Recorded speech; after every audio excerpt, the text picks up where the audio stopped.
my whole background was, does it work in the component? Never once did we say, what is this doing to human health or the environment's health once somebody tosses it?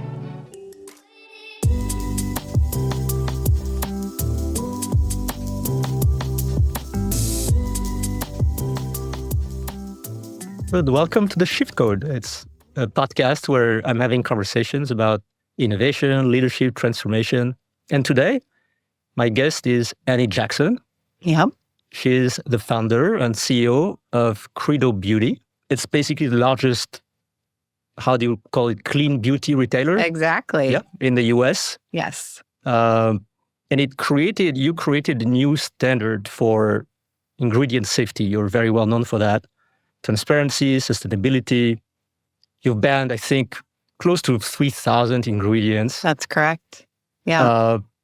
So thank you, Annie, for being with us. Yeah, thank you for having me. I'd like to start with you as a person, as a professional. So you worked for Estee Lauder, Sephora, Benefit, so big brands before you founded Credo. What was the aha moment? Like, what happened to you as a human being? Yeah. To get this idea of founding Credo with the Credo you have? Yeah. Well, I am actually a co-founder of Credo. So, and my co-founder, Shashi Batra, he and I had worked together. We were lucky enough to be the founding team, part of the founding team of Sephora in the US.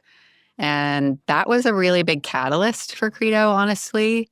And we went on from there, from after that experience, because I think we left there and kind of like in different times in the early 2000s to run different beauty companies. And Shashi actually went on to be the president of Victoria's Secret Beauty. I was doing something else in beauty. And funnily enough, it was his experience at Victoria's Secret Beauty, of all places, that this idea came to him. And I think both he and I have always been kind of David and Goliath people. We really enjoy kind of poking at things a lot bigger than us. And we really enjoyed the kind of concept of honestly, like poking at this beast that was beauty, that was like really conventional, very opaque, not a lot of transparency. But back to his experience at Victoria's Secret, totally wrong demographic. The whole idea kind of failed. But what he was able to accomplish there was to actually convert a lot of their unit packaging over into better materials and away from primarily virgin plastic. But also he created a little franchise of products with the brand called Pink that you guys have probably seen in malls, like basically people that could really give pretty much anything less than natural products or any sustainability messaging. But what it really, lit up in him was that you could do it. That you could actually create efficacious products that were primarily natural and do it really well. And so, we're from San Francisco. It's a very progressive city, and there's like progressive ways thinking about recycling and, where people are spending their money, and people really educating themselves to be empowered on where they want to spend their money and on what kind of brands. And so he came to me with this idea of Credo. And, I just said, honestly, to be honest, I was a little burnt out on the beauty industry. I'd been doing it since I was 19. I think when we started Credo, maybe I was 42-ish or something. I'm 53 now. I was over it, and I said, why don't I just kind of help you see if we can even find brands to fill a store? And so my aha moment was there was an app at the time, and I'm sorry that I don't know if it's still around, called Think Dirty. I downloaded the app on my phone. I went to Whole Foods and I started scanning codes. And really that was the start of me thinking about products in a different way, because my whole background was, does it work in the component? Is it the payoff that we want on someone's face? Is it the efficacy that we're looking for? Right. Never once did we say, what is this doing to human health or the environment's health once somebody tosses it? So was it more a calling or a business opportunity you saw, or a combination? It became a calling. And I would say that, now we're running a business. And, we answer to shareholders, and we are trying to make that business very successful. But at the same time, it is a calling. Like to be able to affect something bigger than you is really inspiring. And it's like, the work is never done. The supply chain's very complex. We'll learn one thing and 12 other things behind it are now big challenges that we want to tackle. But I think that I am old enough now to know that it's very hard to find really fulfilling work. You leave your family, you spend a lot of time at work, and to really fulfill yourself is really hard. And making money, selling your company is not enough. Yeah. I mean, after a certain time, you aspire. Yeah. I mean, that's not even legacy, really much to my family's, chagrin. I'm not very financially driven. So, our backers are an evergreen fund. So honestly, like we are incredibly lucky to have very patient capital. It's not like we don't sit around and we're not backed by private equity that's like, here's our exit plan and this is what we're going to do. It's not really about that. They share our values, and that's something that, I definitely don't take for granted. So tell us more about how you create sustainable advantage when you're bringing in so many people along with you, with your purpose. Yeah. You don't want to be the only retail chain doing that, right? So how do you see it? Is it also because it's a calling, so it doesn't really matter? Like if you would be happy if Sephora was doing the same, everybody would do the same? And, over time they have. I think it is, to your point, it's a little bit in conflict with one another because, what has happened since we started Credo is it really started like this movement. And I think this conversation about this low dose chronic exposure to chemicals and how that's impacting our health, how that's impacting the environment. And so, Ulta, Sephora, Target, CVS, they all have now, at this point, at the very least, identified chemicals of concern and have restricted substance lists. And of course, it seems kind of nuts to say we're super stoked that our competitors are committed to putting safer products on the shelves. Does that eat into our market share? At times, for sure. But I think what the role Credo is trying to play is to really be a trailblazer and be 5 steps ahead. Right. And work with... And you have at least the legitimacy as a brand because you never converted from bad to good. You started that way. Exactly. Like I'm not trying to disparage anyone, but it's a little like having your cake and eating it too, rather. Because it's like, we have this aisle for clean, but then we still have all these other brands and we're not really playing a role to like push those guys to do things differently. So that's what we probably like to see more of. Because I think what everybody tends to forget in this space, because we're all running businesses and we're all trying to do good things, is at the end of the day, the customer wants this. Right. They're demanding it. Do they want to pay more for it? They will. Absolutely. Like what we know of our Credo customer is they're very educated. They empower themselves to make decisions through information. They look to our team as a resource. We created our Credo Clean Standard, which is, as you said, it's a science-backed list of ingredients, but also other operational standards that honestly, if you were looking at it, are like what a typical regulatory framework should be for launching products. You could create a product in your kitchen tomorrow and start selling it. Right. And, there's no guardrails for assessing products for safety. Is it a U.S. problem or is it a global problem? It is. I mean, it is, there is regulation. I'm not saying there's no regulation out there whatsoever. It's very under-regulated. And the FDA... In the U.S. Yeah. Yeah, the FDA is understaffed. They're not even open right now. So, but they're overworked and understaffed. And there's, just very little regulation. So, is it dangerous in your specific industry? I think it's the accumulation of it is really in my mind. I'm not here to scare anybody or say like, anyone should feel bad about anything they're doing. That's not our purpose. I think we've got a much more positive story to tell. I think we do things as an industry that should just not be repeated. Like, to be good stewards of product creation, you can do things a better way, and you can choose chemicals that have hazard data that is not carcinogens or endocrine disruptors, and people just aren't willing to, and I don't think that's okay. Are there countries where there's more sensitivity? I don't know, Korea, for instance, or others that are countries that you actually get inspired with? Well, when we first started Credo, we did take a lot of inspiration, honestly, from Australia and parts of the EU, because there seemed to be like more collectives of people having these kinds of conversations. And I think that when we first started Credo, it started in a pretty different way than it is today, where it really was. We started out primarily plant ingredients, and we realized pretty quickly that, it's first of all, a bad depletion of resources. If you're like pushing everybody, to make things primarily plant, it's really hard to get efficacy. It's still beauty. People want it to work.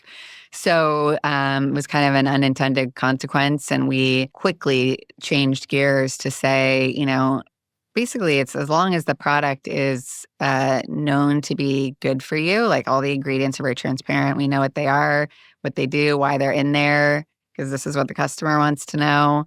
Then, it's okay if it's synthetic or not. Right.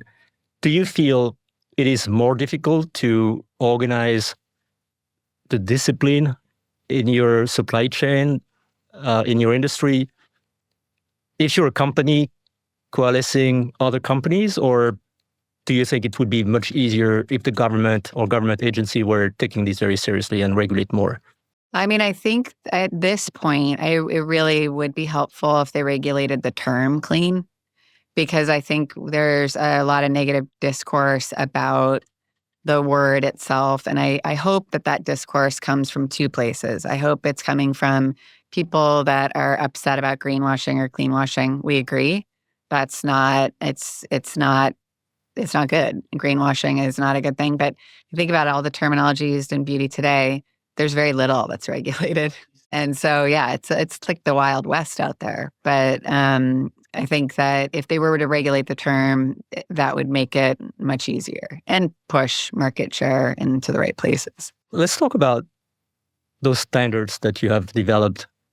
How do you maintain them? Is that because this is in itself complicated? At PMI, we have many standards. Yeah.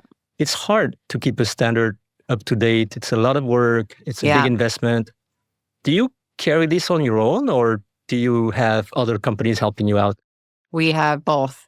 So we have an internal science team, and then we have what's externally called our Credo Clean Council. So that's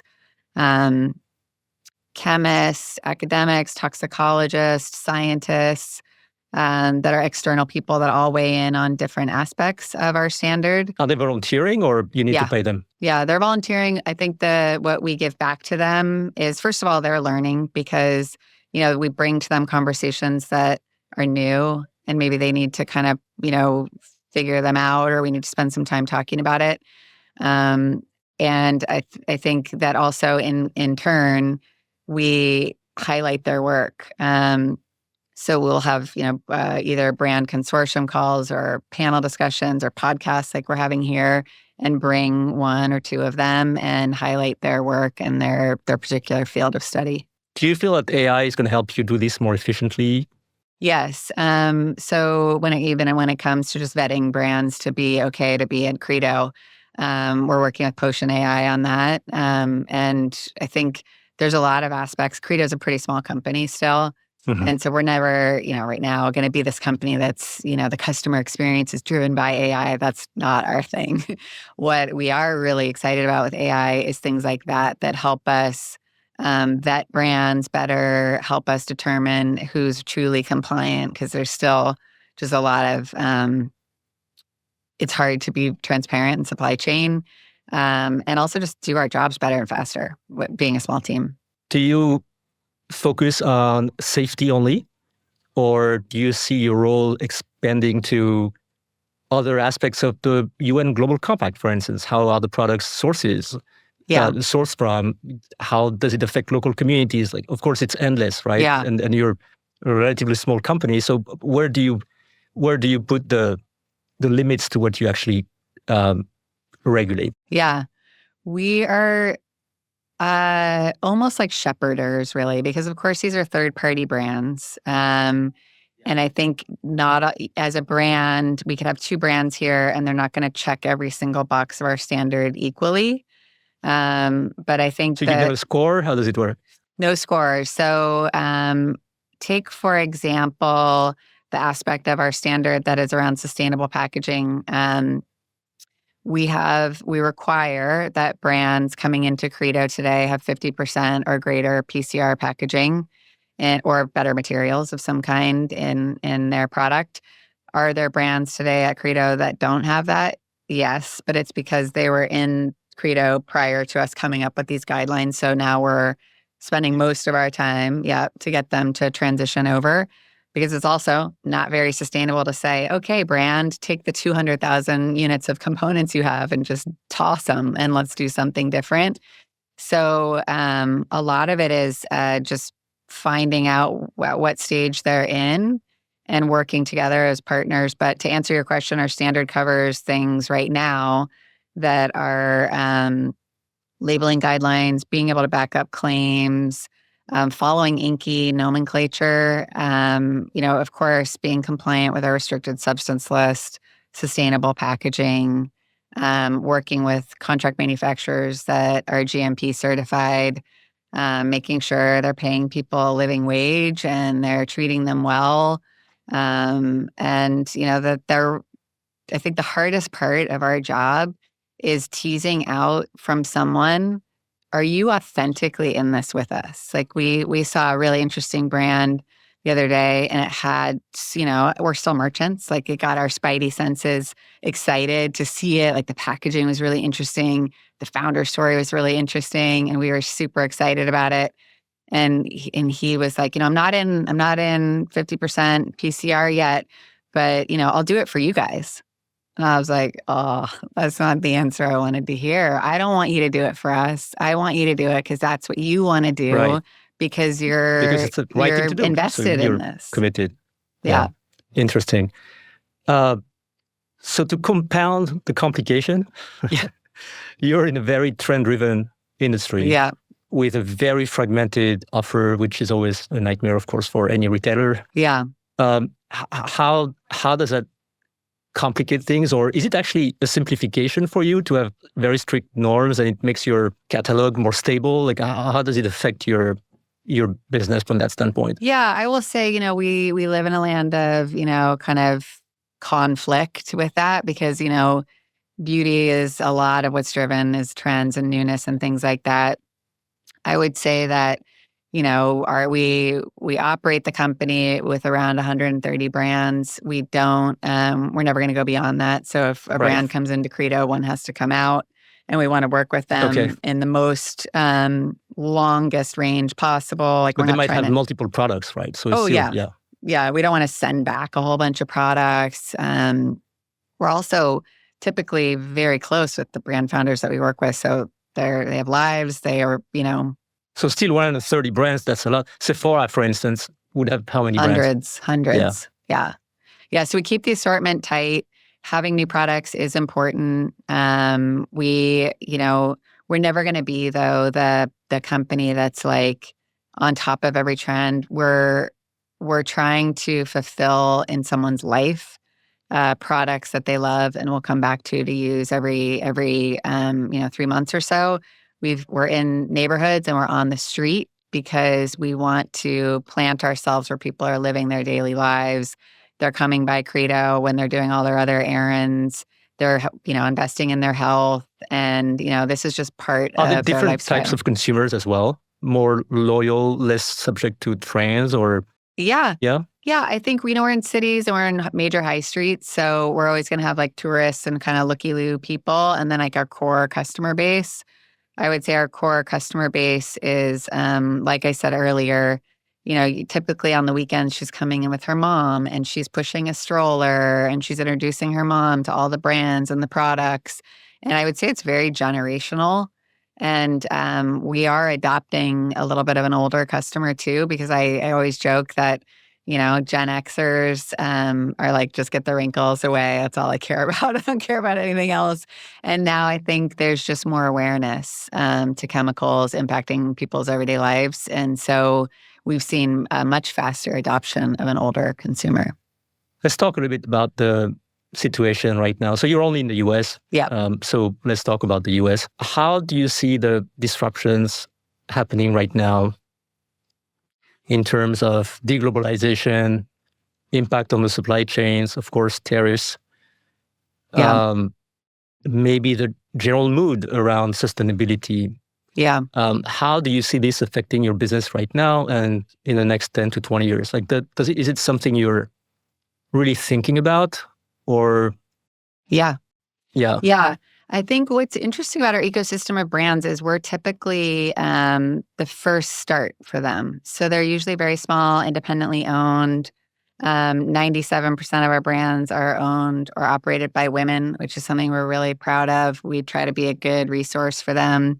So to answer your question, we kind of grow up together, and to a certain extent, I would say for the most part, and this is a total generalization, people are manufacturing in the US, they're fulfilling in the US. We have some bigger grown-up brands, that had been working internationally, and tariffs are like pulled the rug out, and definitely has been an impact. I think the overall, what I could do to answer your question overall, I would say that the consumer has this perception that generally things are more expensive at Credo and anywhere. Like, that's their perception. We actually haven't increased prices any more than we would in a typical year. Brands haven't increased their prices any more than they would in a typical year. But that's the general perception, is just everything's more expensive. And then on the supplier side, if you talk to 5 brands, they would have 5 laundry lists of very different challenges. And it all depends on, where they're actually doing their business and all the different parts of the supply chain. It's a mess. Yeah. It's an absolute mess. And we're just trying to be there as a support network for them. But I would say, because we're the first stop for them, if I look at them compared to like way larger brands, they've, it's a little bit more contained, but it's still very, very challenging for them. And in terms of consumers' habits, so we're saying attacks a little bit against science and facts, and just a little bit. And do you think this may affect your business in any way? Maybe positive, maybe negative? And I'm talking about the long-term trend, not the next 10 weeks, right? So like the effect it can have over time. Yeah. In a weird way, I almost don't like saying this out loud. In a weird way, we think it's a positive impact to our business. And the reason I say that is, first of all, we talk a lot to our customer. They like to talk to us. We do lots of surveys because we like to understand what their concerns and, what's important to them.